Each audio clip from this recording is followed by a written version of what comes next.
Welcome. In this tutorial, I will demonstrate how to simulate cloth over a round table, a table with a circular surface. We begin by drawing a rectangle for the tablecloth. We then group the tablecloth and position it over the center of the circular surface. Here I create a guide at the center to help me guide the tablecloth, and then guide the tablecloth over the center.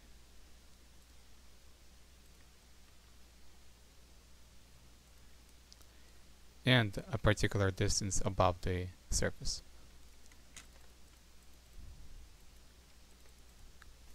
We then assign a collider type to the round table and a cloth type to the tablecloth.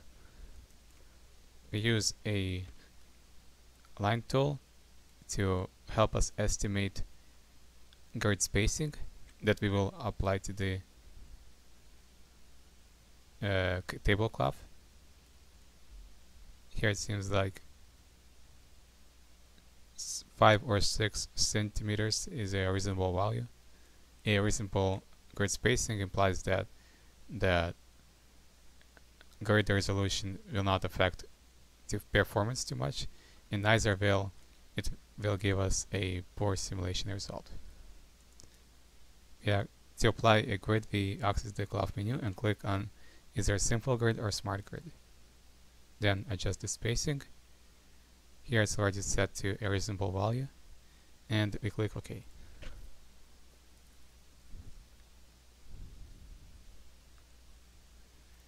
Here we have a grid. Now we can press play to see what happens.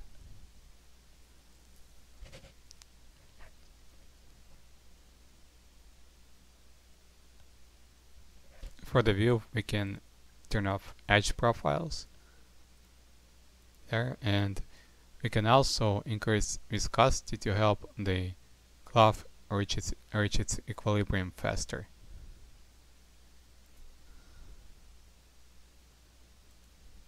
Here we run simulation until cloth reaches its equilibrium, and then we press stop. The difference between the stop and the reset button is that the reset button resets the layout of the cloth to original layout, and the stop button preserves the layout. Here we run simulation until cloth reaches equilibrium.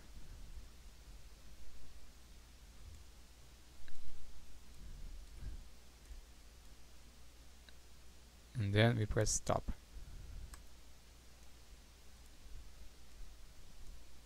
Now what we want to do is apply smoothing.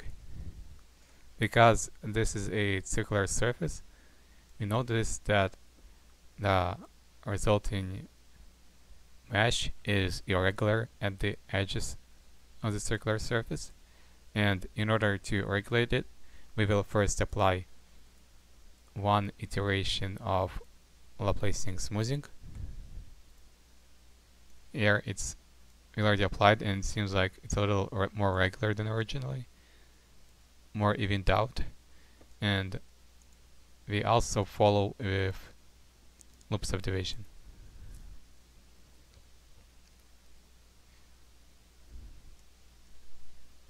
And even to regulate the cloth a little more, and also to remove the rounded corners, we apply Laplacian smoothing once again, but this time with more iterations.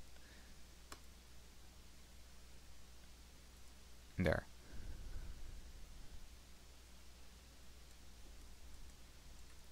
If we had applied Laplacian smoothing with more iterations before we applied loop subdivision, the cloth would have shrinked and penetrated the edges of the table.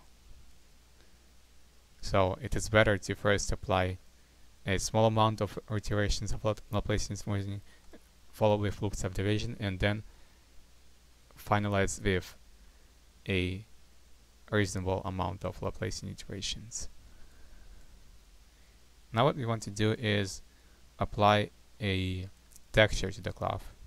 We first have to reset the layout of the cloth by clicking this toggle draped icon. Access the context of the cloth and apply texture directly to the faces.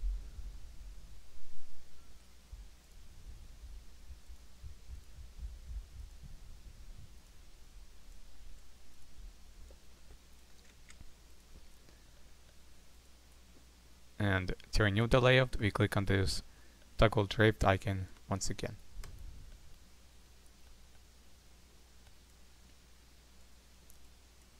This concludes the tutorial for simulating tablecloth over a round table. Thanks for watching and see you next time.